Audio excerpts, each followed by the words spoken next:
All right. Barak Yahweh. Barak Yahweh. Barak Yahweh Shai. Barak Yahweh Shai. And we want to give double honor to the apostles of Great Millstone who rule well.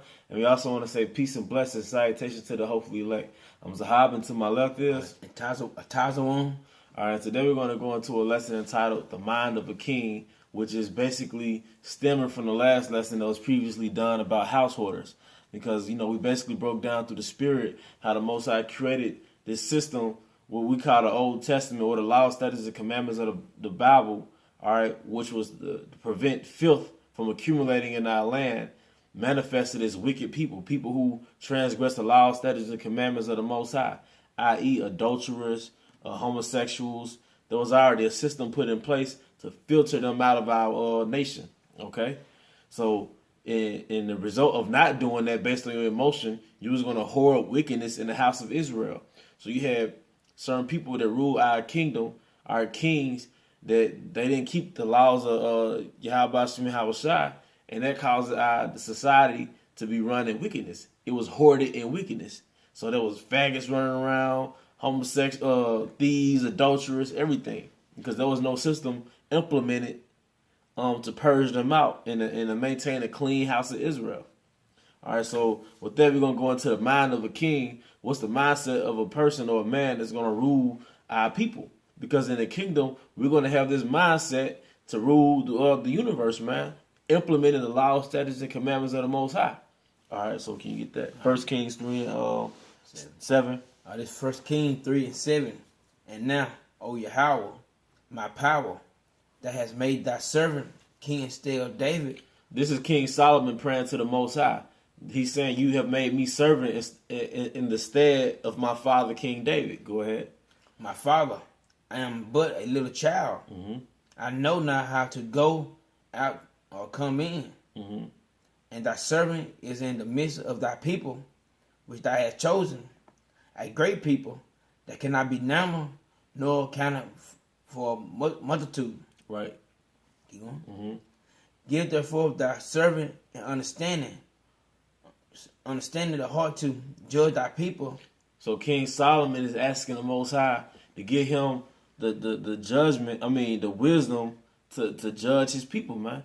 Give him the mindset to rule over his people, man. All right, go ahead. That I may discern between good and bad, for whom is able to judge this thy so great a people. Right. So basically, that's King Solomon asking the Most High to give him that wisdom to basically judge his people, man. All right, because that's not a small matter, okay? Because I'm basically gonna what was that? 1 Kings 3 and 1. Mm-hmm. All right, because I'm gonna get the account with the harlots, and I believe that's in the 3rd chapter, but I'm just gonna keep reading just to be sure. It may be in the 1st chapter, but for right now, I'm going to skip that and I just speak on it, okay? Because I didn't put that into the lesson. But the point was there was 2 harlots that was fighting over a child, man. Okay, and It's only one child died tonight because. Yeah, you got that already. Was that the 3rd chapter? Yeah, the woman said, "Oh Lord, this is the woman do in the house." Okay, what verse are you in now? I was 16. All right, start at verse 16. Babaka Shah. All right, here you go. The water, brother. This is 1 Kings 3 now 16. And then came 2 women that were harlots. Now this is after King Solomon has been put in the throne, set on the throne as a king. Go ahead. Unto the king that stood before him, and the one woman said, "Oh my power, oh Lord." And this woman dwelt in one house, and I was delivered of a child with her in the house. And it came to pass the third day after I was delivered, that this woman was delivered also, and was where together. There's a stranger with us in the house. Say we 2 in the house. Mm-hmm. And this woman's child died in the night because she overlaid it. So basically, there were 2 harlots standing together, and they both had sons. They both had children. They both had a little baby. and one of the woman's baby died. All right, go ahead. And she arose at midnight and took my son from beside me, while then handmaid slept, and laid it in her bosom, and laid her dead child in my bosom. And when I rose in the morning and gave my child suck, behold, it was dead. But when I considered it in the morning, behold, it was not my son which I buried. See, they are presenting this case to King Solomon. She's saying the woman with the live child is saying the woman with the dead child slept on her child and killed it and replaced her child with the woman with the live child. So the woman with the live child is saying this woman replaced my baby with her dead baby and saying that I got the dead baby. And they're presenting that case to King Solomon. All right, keep in mind this is under the topic, the mind of a king, to see how King Solomon is going to judge this matter. All right, go ahead. And the other woman said, Nah, but the living is my son. Nay, but the living is my son. All right. And the dead thy son. And she said, No, but the dead is thy son, and the living is my son. Thus they spake before the king. Then said the king, one said, This is my son that liveth, and thy son is the dead. And the other said, Nay, but thy son is dead, and my son is living. And the king said, Bring me a sword. And they brought a sword before the king. And the king said, Divide the living child into two. So this is what King Solomon said. Okay, it's one baby alive that's left. So y'all arguing over the baby, bring me the sword, and we're going to split the baby in half, and now y'all can share the baby. This is King Solomon, a man of the Most High. His father had the heart out of the Most High. A man of the Most High that's favored by the Most High. This is what he's saying. Give me the baby that's alive. Give me a sword. I'm going to split that baby in half, and y'all can share the baby. All right, go ahead. And give head to the one and head to the other. And they spake the woman who's the living child unto the king for her bosom yearning upon her son. And she said, O Lord, give her the living child, and one in no wise slaying it. So the outcome was the woman that was the mother of the living child said, no, just give the woman the living child. So although it was her baby, she basically said, don't kill the baby, just let her have it. Because although the woman lied and said, that she had the live baby, the real woman was like, nah, just give her the baby, at least it'll be alive. Mm-hmm. That's what happened. All right, go ahead. But the other said, let it be neither mine nor thine, but divided. But the bitch, the woman that really was the mother of the dead baby was like, just kill it, so it'll be neither our baby. She wasn't the mother.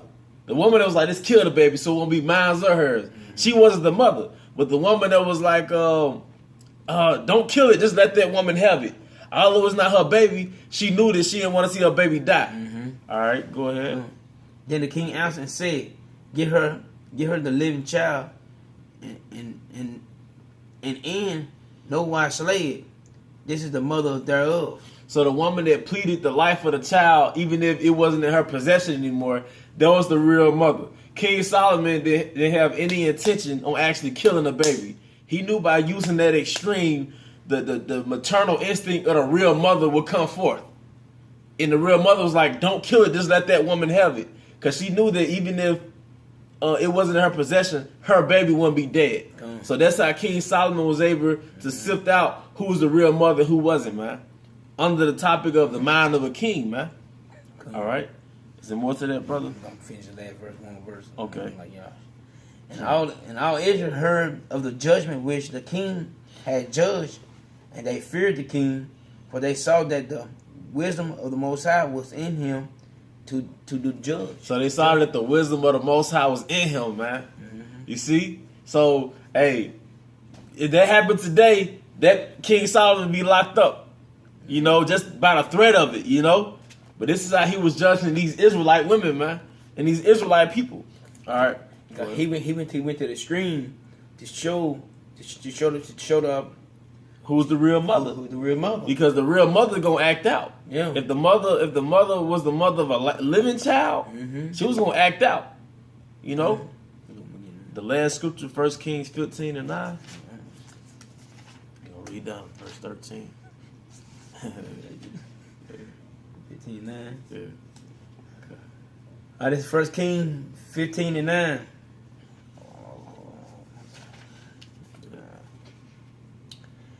In the 20th year of Jeroboam, king of Israel, reign. Read that Actually, again.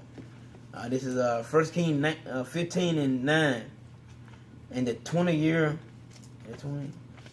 of Jeroboam, the king of Israel, reigned Asa over Judah, and 41 year reigned he in Jerusalem, and his mother was named Machan.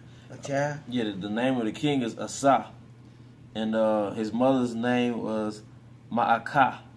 Maacah, the daughter of Absalom. Absalom. And Asa. Asa.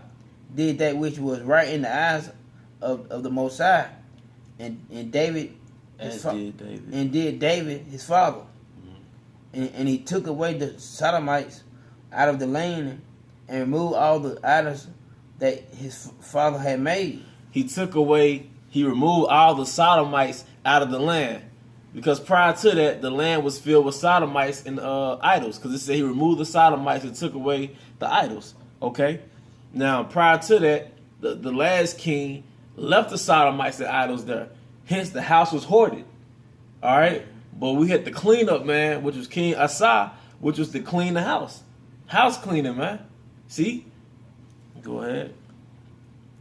And this is also under the topic, the mind of a king. So this is what a king is doing. He didn't get emotionally attached to the homosexuals and be like, man, they didn't bother nobody, man. No, he didn't get emotionally attached to that. Or the idols was like, man, I don't know how long it took them to build them idols, man. You know how much money they probably put into that? Nah, he just knew it was wicked according to the laws of the Most High. All right, go ahead. And also, Ma'akah, his mother even he removed from being queen, but she had made in idols in that grove. So wait a minute. He even removed his mother from the position of authority. He removed. Put yourself in his shoes. Imagine yourself coming into a power as a king, and you taking your mom out of her position of authority because she worshiped idols. So he put the Most High over the fear of his mother, man, over the reverence of his mother, man. The mind of a king. How many men can do that now? How many brothers can do that now? All right, go ahead. Come. And Asa destroyed her idol and burned it by the brook Kidron. But the high place was not removed. Nevertheless, Asa's heart was perfect with the Most High all his days. And the point I wanted to get out of that scripture was that King Asa removed the homosexuals, or the faggots. All right, he removed the idols. All right, he even removed his mom from the position of queen or authority. Okay, because she worshiped idols, man. So he put the fear of the Most High and the laws of the Most High before his own emotions, before his own mother, man. Under the topic, the mind of a king, man. And that's how we're going to rule in the kingdom, man. We ain't going to be buddy-buddy with the heathens, man. Our Israel going to be righteous, but we're going to judge the laws. We're going to judge the other nations based on the laws, statutes, and commandments of the Most High. A new world order. All right? And we're going to be judges like King Solomon. All right? Every day is going to be probably an execution on the planet Earth from a heathen. Commit adultery or been a homosexual or worshiping some idol low-key, man. Worshiping a damn watermelon in the field while we got them picking cotton, man. All right? But, hey, man, that's it, man. Hope you brothers are edified. Hey, to the next lesson. Shalom. Shalom, Israel.